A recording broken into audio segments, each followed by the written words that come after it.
let's use the UK as the example. Again, that product that cost you $10 here, that's your cost. You now got to get it over to the UK and prep it to sell. What percentage, in terms of additional costs, when you add up all the other things, are you going to pay? What's your landed cost in the UK going to be, like in US dollars, by the time you get ready to sell? So I would say the cost that you're going to be looking at, it's going to be your shipping cost. Now, the bigger the shipment you do, the better. Amazon is running actually a promotion at the moment, whereby if you are going to be shipping your products from Europe to the UK, it costs about I want to say 40, from Germany in particular, 48 euros. Now Amazon is subsidizing that, which is absolutely fantastic because they're subsidizing at least 70% of that cost.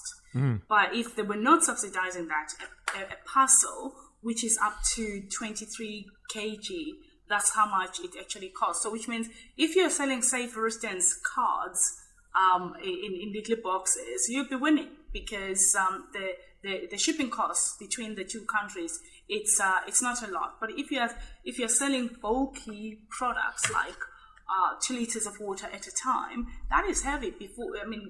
You're going to carry, I would say, lesser numbers of 2 liters of water than if you're selling sort of like cards. So you need to consider the fact that you've got your shipping costs, and shipping costs have actually increased over the period. As you know, there's been such a trouble, especially from goods that are coming through from China into the US and also into the UK. So suddenly, where people could actually ship a 40-foot container for about, I would say, $3,000 or £4,000, they're now paying something like $8,000, $10,000. In some instances, I've seen some sellers' invoices whereby they pay $12,000 on a 40-foot container. This is crazy. Yeah, it's crazy figures. So you need to consider that. But how I look at it is that everybody is in the same game with shipping. The only people that are going to be suffering with this is us, the shoppers that are buying the product.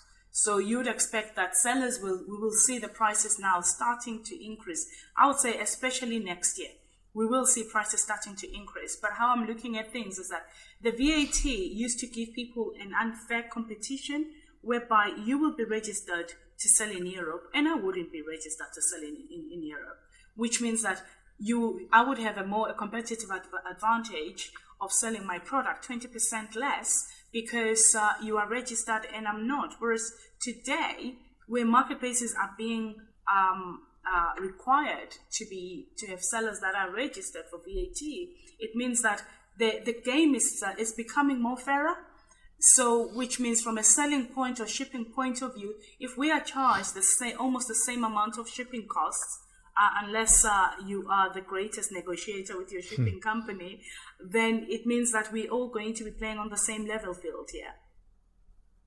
Yeah. Which is, I wish we could do the same in the US. It's tough because, people from China or other parts of the world, like they're ignoring a lot of the US laws and, sales tax requirements or other compliance requirements, and if they get shut down, they just create another account and start over. Europe's a little bit more strict about that, which is great. Definitely, I would say that we saw a lot of